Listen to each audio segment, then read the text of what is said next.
Hi, I'm Rachel from 7 and All, and here are 5 tips for keeping your house clean without feeling like you're cleaning all day long.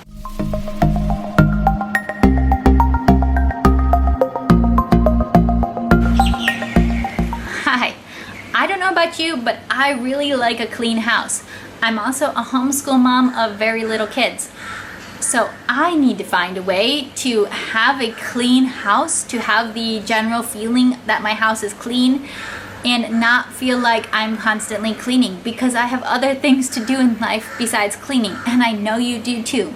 If you are here to get some tips, make sure you stick around. If you want to stick around for more videos, click the subscribe button down below and do like this video. That definitely helps me out a lot and lets other people see my videos. So thank you so much.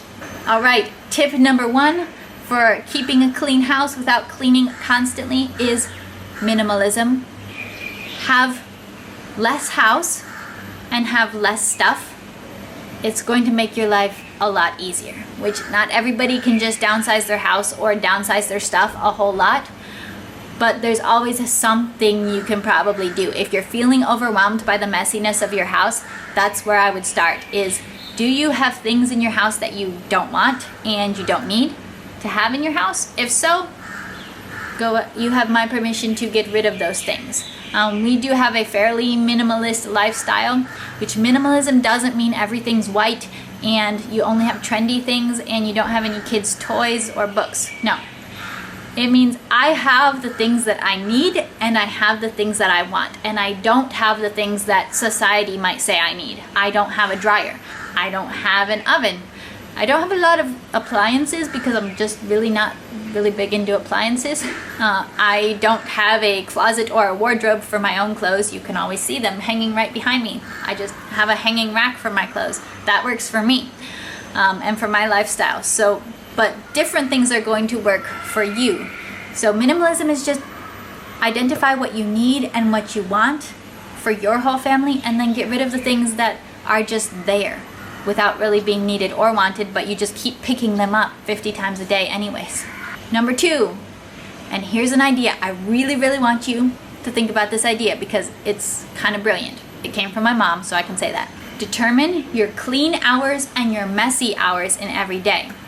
Determine when is your time when you're going to have a clean house and when is your time that you're going to have a messy house. Because if you are a homeschool mom with kids, and especially with little kids running all around everywhere, you are going to have messy times in a day, and that is not a bad thing. That is not an evil thing. That is not poor housekeeping. That is the fact of having children in your home. There's going to be toys on the floor. That is a good thing. That's what you kind of signed up for when you had them. Some of the best learning toys are toys with a whole lot of pieces, like Duplos and Legos, or those little building toys. They've always got lots of pieces.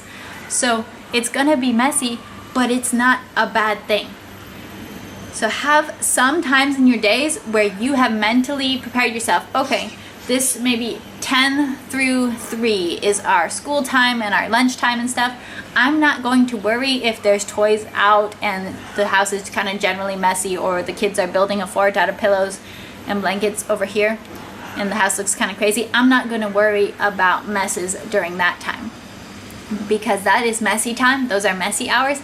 But then other times of my day, those are going to be clean hours. Then maybe at a certain time, at a certain period of the day, perhaps it's because dad's coming home and you want to have a clean house before dinner. That's when you get your kids and you do a whole pickup, you do a cleanup. And maybe the next activity that happens is going to be a less messy activity. Less messy activities are allowed during these hours, the clean hours. Or maybe during the clean hours, those are your kids' outdoor time.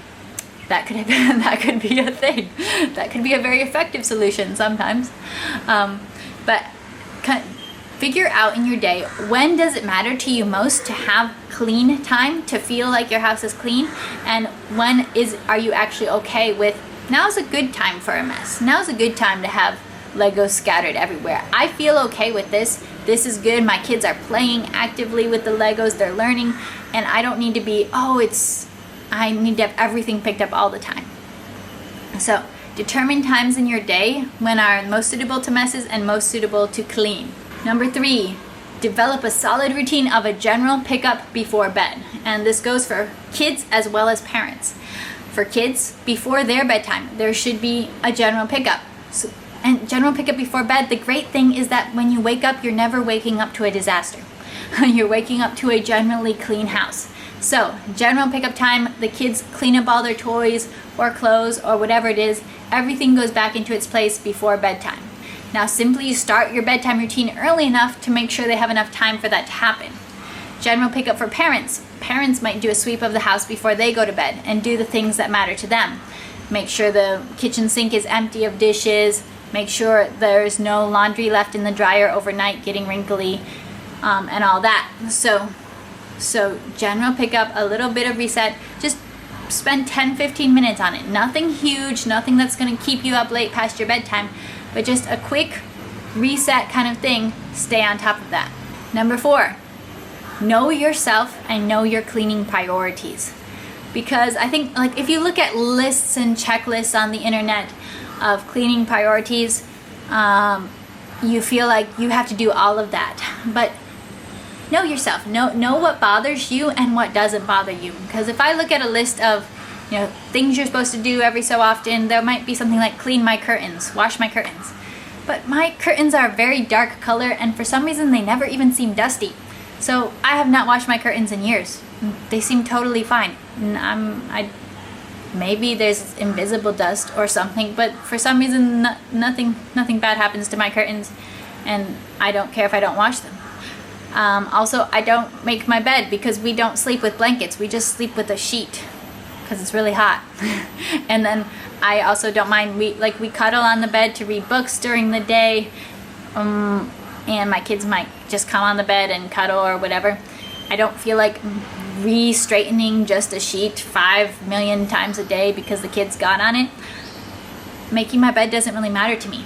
But on the other side, I live in a tropical climate. Bugs get in your house really easily. I cannot have crumbs of food. I cannot have dirty dishes ever. That is never allowed to pile up. So my floors get swept after every meal. I wash dishes after every snack time and every meal. There's never a whole pile of dishes in the sink. There's never dishes on my counter, because if I left a dish on my counter, it would be covered with ants very quickly. So that is a big priority for me. Also, I think because I grew up in this climate, I'm always going to be a little bit like, I gotta wash all the dishes. But I keep dishes washed all the time. That makes sense. That matters to me. Your things that get you are probably going to look a little bit different. But look and see. Realistically, you can't do everything all the time. But see, what is the priority? What makes sense for your house and your family and for you? What makes you feel like your house is clean? It might be your bathrooms. You got to have your bathrooms cleaned every day. If that's what makes you feel your house is clean and you feel peace with that, then do that thing. But don't put energy into other things just because, someone else said that this mattered to them. And number 5, this one also comes from my mom, is the phrase, clean before a carrot. So you're getting kids, kids should always, in my opinion, kids should always be involved in cleaning. If mom's cleaning, pretty much the kids are cleaning, unless they're like sleeping or doing something really wonderful that you just purposely don't want to interrupt. But I always, from the very beginning, I involve my kids in cleaning. They love it when they're little, and then when they're big, they have the skills to do it. So if mom's cleaning, kids are cleaning, but we tend to clean before something good. So if we're gonna watch a family movie, we clean before we watch a family movie. If we're gonna go out, that was a lot of what my family did when I was little. We always cleaned the house before we went out. So an outing is exciting. You're going somewhere fun. Hey, let's make sure that we're not gonna be coming home to a messy house. So we just clean the house then. So those are my 5 tips now for keeping your house clean without feeling like you're drowning in cleaning, without feeling like you're totally overwhelmed in cleaning. When you're homeschooling, you've got kids home all day long. There's no really times without them there, so they keep making messes. Those 5 things hopefully can help you to look at your own cleaning routines and see how effective they are, and see maybe where you could tweak them to make it more effective and make cleaning less of a hassle and less overwhelming for you, and make you feel like you're living in a clean house. All right, see you later. Bye.